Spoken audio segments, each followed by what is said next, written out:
Okay, here we go. So it's a real pleasure to be here. There's been a lot of great sessions today, and I'm happy to have nothing against the US or APAC, but it's nice to have an event that's actually in the local EMEA time. So that's also quite a thrill. So if you happen to catch Rich's session this morning, one of the opening session, it's almost uncanny as though he and I connected and kind of aligned on our discussion, because really Rich's strategy and some of the examples he gave was a great preview for what I'm going to talk about. So essentially, I'm going to take what Rich is talking about, and I'm going to give you more of a deep dive on what we're doing at ST and a real specific example of how to actually take survey feedback in a community, act on that feedback, and then how can you actually show that you made a difference. So here we go. So quickly, I'm not going to read all this, but first, who is STMicroelectronics? We make small electronic parts, so microprocessors, etc. We're everywhere around you in self-driving cars, watches, health trackers, mobile phones, drones. Pretty much everything around you has some of our parts in it. Quickly, a little bit of info about our community. So we had 3.6 million visits to our community in 2020. We have a real support and learning focus. We're on the Salesforce platform, and we've had 45% year-over-year growth in visits over the last 2 years, so 2018 to 2020. And then just a quick thing about me, who am I? So I like to cycle, that's why I put that picture up there. Looking forward to those nice warm days again. And I've had 12 years now in community, so leading strategy and programs, pretty much in the enterprise level space. I also did some consulting. I worked at Lithium before it was called Khoros for a few years, and was a director of social strategy consulting, so I worked with large brands as well. I'm an extreme customer advocate. CX has been in my DNA since birth, frankly. I am a real data and metrics geek, hence why I'm here today to share with you some of that story. I really like design thinking as well, and I think it's very useful for any business, anywhere. There's some of the practices can really help you to build strategies and actions that actually can make the difference in the least amount of time possible. I love change, and I'm a lifelong learner. So let's get started. So let's start with customer feedback, which Rich talked about. So we've been doing for the last 3 years, we do an annual survey of our community. And pretty much I talk about this in 3 distinct parts. So the first part of the survey is quantitative data. So that's numbers or stats, these type of things. So further demographic data about our community, like what's your level of expertise in our products or in the industry. We ask what their age is, so we get an idea of what age range they fall into. What more information would you like to know about your customers that could actually help you understand them better and help serve them better?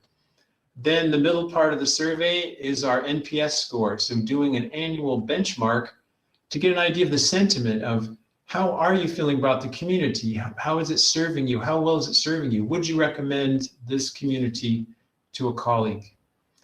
And then finally, we also want qualitative data. So we get quantitative, we get numbers, which is important, but you can't just focus on the numbers. You need to hear the real voice of the customer. And so this is where you need open feedback. It takes longer to process and analyze, but it's definitely worth the effort. So you need to hear that real customer voice. Give them the chance to actually tell you what they think. Don't, just box it all in a multiple choice, like, well, they can pick one of these 5 or 6 things that I think they're thinking about, but give them the opportunity to say something outside the box. Maybe you don't know what they're thinking. So very important to get some of that feedback as well. So I'm going to set the tone. So in 2019, we did our annual survey. Our NPS score was in the single digits.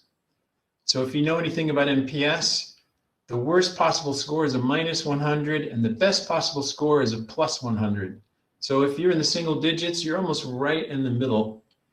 And for most companies, that's not a great place to be.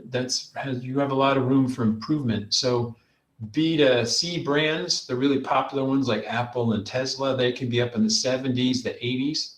I haven't heard of any company being at 100 or even in the 90s.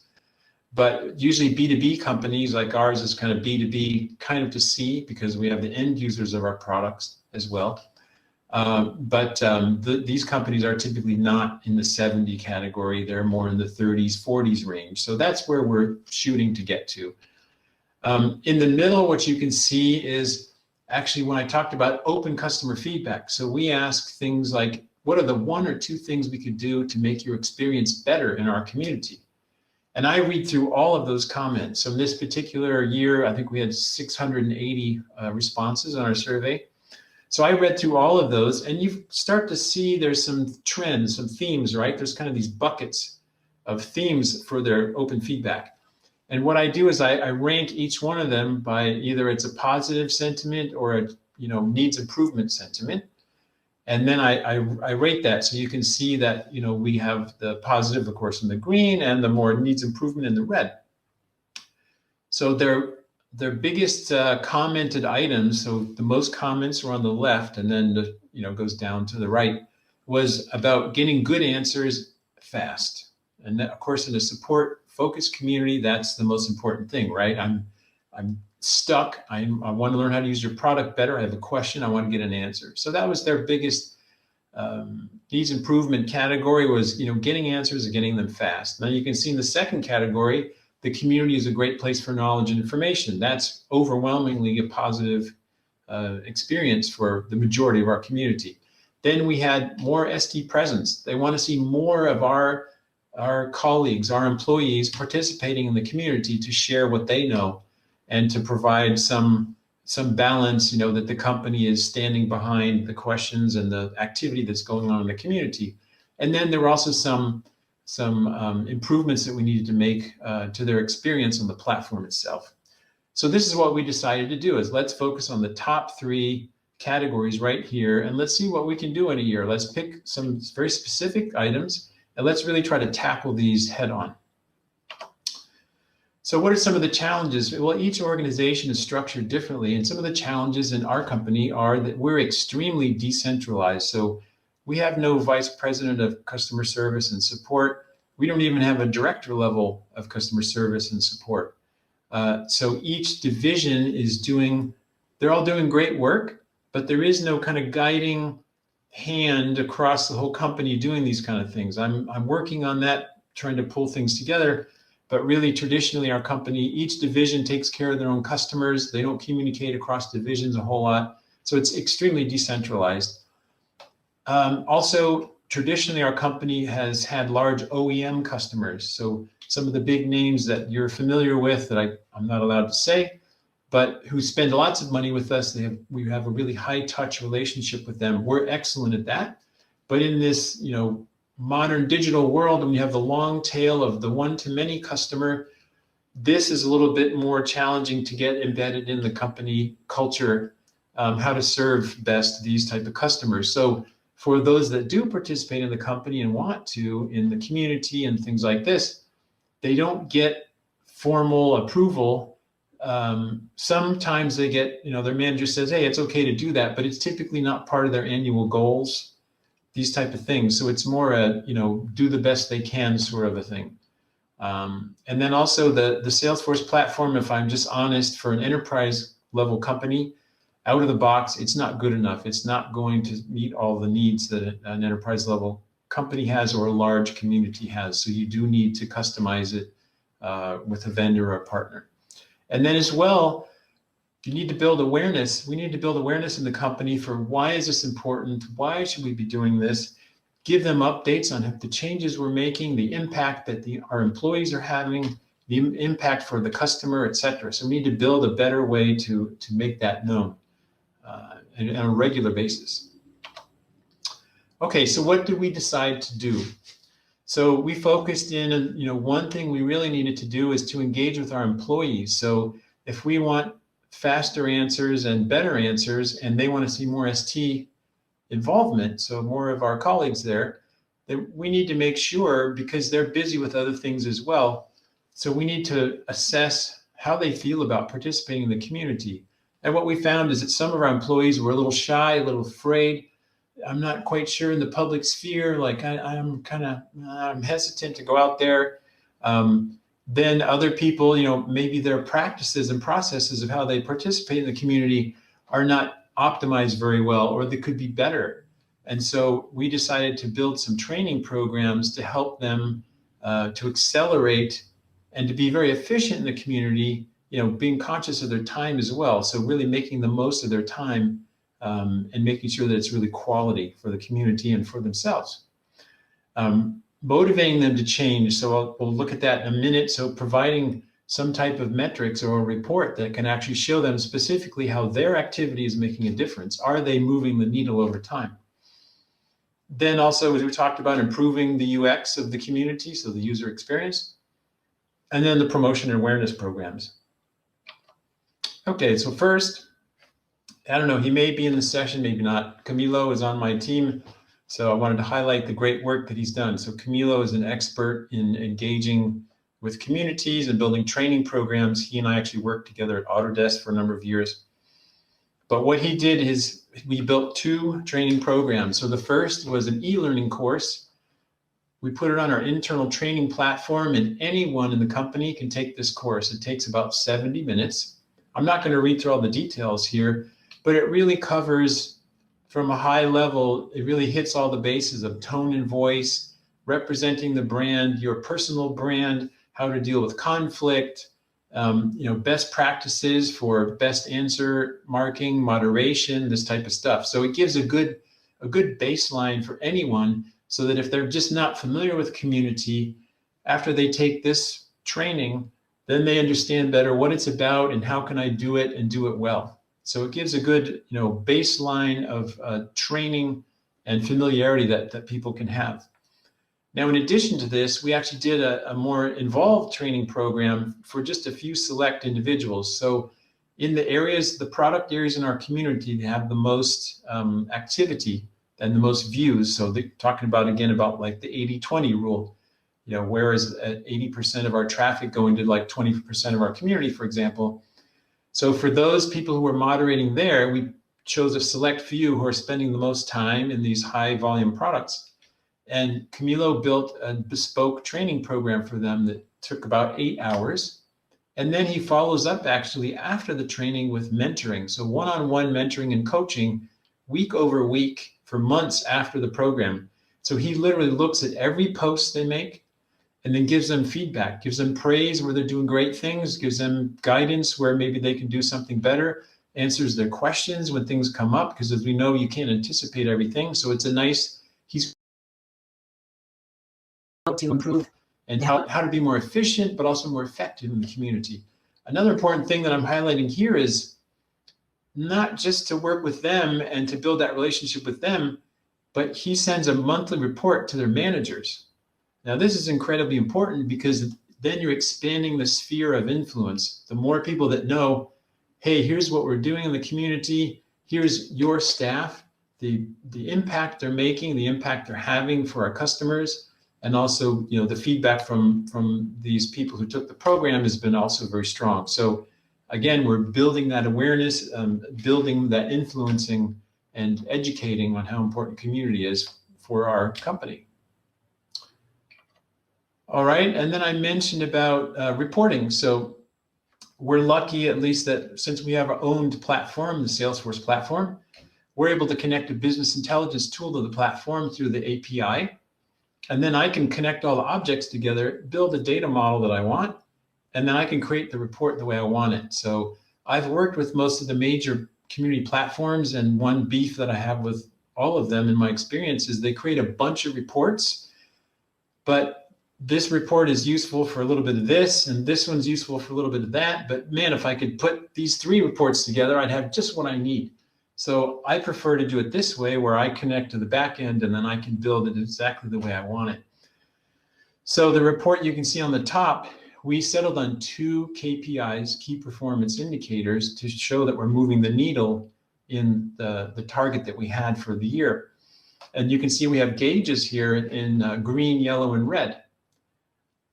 Then what we have on the right side is filtering. So you can filter by date, and you can actually filter down in the community to just the topic areas where a person is participating.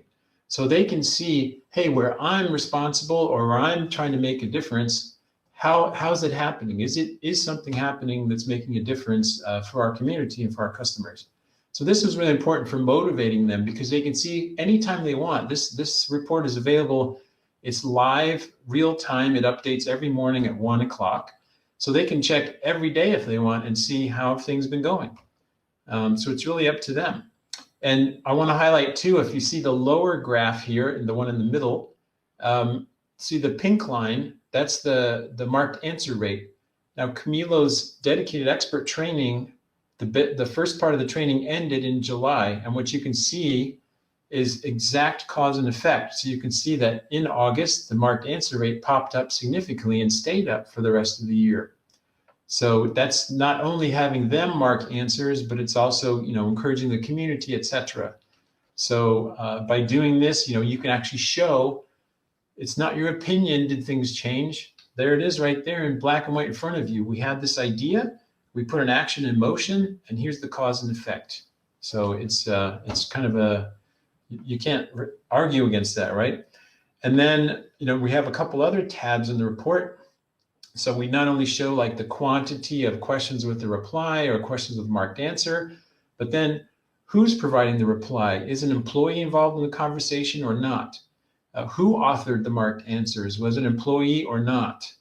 And so, not that we have KPIs on that at this point, but just to see what those trends are over time. And we can see that what happened is it kind of normalized to about 50-50 in the latter half of the year. Now we can question, is that a good thing in the evolution of our community? We probably want to, as we get more mature in that way, we probably want to lower our involvement and more nurture and engage with the community itself to answer more of its own questions. But everything is a path, right? And you have to do what's right for the maturity level that your community is currently at. Okay, then some platform improvements. So we launched a knowledge base from Salesforce, and we launched a page which showed the knowledge articles, and then they were also available in search. We launched an ideas feature so that customers could submit ideas on how to improve some of our products or new things. And then we also improved the feed. So as you know, the heartbeat of any community is the feed, where the conversation activity goes. So out of the box, Salesforce doesn't have search in the feed. So we added that. We didn't have pagination on the bottom, so we added that as well. And then we also improved some of the data of the actual feeds, like the last activity date plus the initial post date, things like this. So this was from feedback from our employees as well as our customers. So we tried to make that experience better for them. Then awareness I talked about. So we use some of the Microsoft tools. So we have Yammer, we have Teams. And then we also have a monthly newsletter that we do, and that goes out to about 2,600 employees. So between the Yammer, the Teams for collaboration, etc., and our newsletter, we're reaching a broad audience, and people get updates on what's happening. And then we can answer questions, but it's a good way to keep people informed and to keep the community in their mind, so that we don't just report every 6 months so they forget, oh, what was that thing about? So it's really a regular kind of cadence of how we update. So here we go. Is it the lotto? We're going to find out what happened in 2020. So it's not totally a crapshoot. I mean, hopefully, if you do it right, you set up the measurements, you take the actions, and now we're going to cross our fingers, right? That, okay, we did the right things because we listened to customers, right? So let's find out, how did it go? Here we go. So our 2020 annual survey, our NPS score went into the double digits. We had a plan for it to increase by 50%. Beyond what it was in 2019, it actually increased 3.5x. So it was a major increase, much more than we had anticipated or hoped for. So we were very happy about that.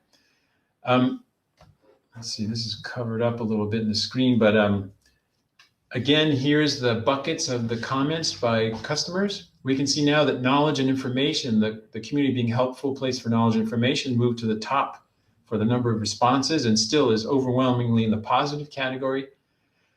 For those other categories, answers and speed, more ST presence, and the platform and UX. Now, we haven't solved all of our issues. We still have work to do, but overall, the percent of negative comments dropped by 15+% across those three categories. So we made a difference there. It's not, it's moving more toward the positive. And then you can see here, I actually pulled some actual comments from customers. So where they not that they just say, oh, we saw more ST there, or I got a better answer, but they say, we saw a change in the last year or two. Now, it wasn't 2 years, it was more 1 year, but people forget that's been a long time, right? So, but they're saying there's been more participation, they see more ST, there's more answers, they see that we're making a difference. So imagine you go to your executives with this. It's not, I think we're doing better. It's, we are doing better because of this, this, and this. So again, the data is irrefutable. And again, quantitative data, so numbers like NPS and all that is important, but this voice of the customer is super important. Executives get up out of their chair and they sit up and listen when they can hear or see the customer's voice in their words. All right, so it's time to celebrate. So, so I want to ask you, I'm just about finished here. So, some questions to think about. So do you survey your community? How often? What do you learn from that? What are you going to do with that information? And then how can you show success from your actions? One thing I'll pull back to Rich's presentation this morning. So something we're working on is right now we send an annual survey. So what does that mean? That means we need an email address, right? Which means they need to be registered, which means in a typical community, that's not the majority. The majority don't register. They come and they passively consume the content, right? For a large community like ours, it's an open community. So we're missing the voice of probably 80% of our visitors. So this year we're going to implement a survey just for the unregistered visitor. And you can't ask 10 questions because they're not as bought into your community, but you can ask 2 or 3 key questions and then get their feedback as well to help you also make improvements going forward. All right, and then where can you find me? Probably LinkedIn is the best place. And I'm happy to have further conversations with anyone who has anything they want to talk about. So that's it for me. I'm ready for some Q&A. Fantastic, Brian. It's been an amazing presentation and lots of really useful information. And thanks for everything. And it's been really, really great. And I see that on the chat there's some very, very cool reactions to what you've shared. So just on the interest of time, there's only one question from Oliver, who's writing from Manchester, I believe. You can tell. Oh, I know him. Yeah, so Oliver's saying, are you trying answered questions to a case deflection objective? If so, are you reporting a dollar-related KPI back into leadership? So that's a great question, Oliver, actually. And what I'd say is, when I was at Autodesk, we were doing this. So at ST, that's the next phase for me. So again, we do things in phases. The first thing was to try to get more responses in the community. And so one of my major goals this year is to tie to more business-related KPIs.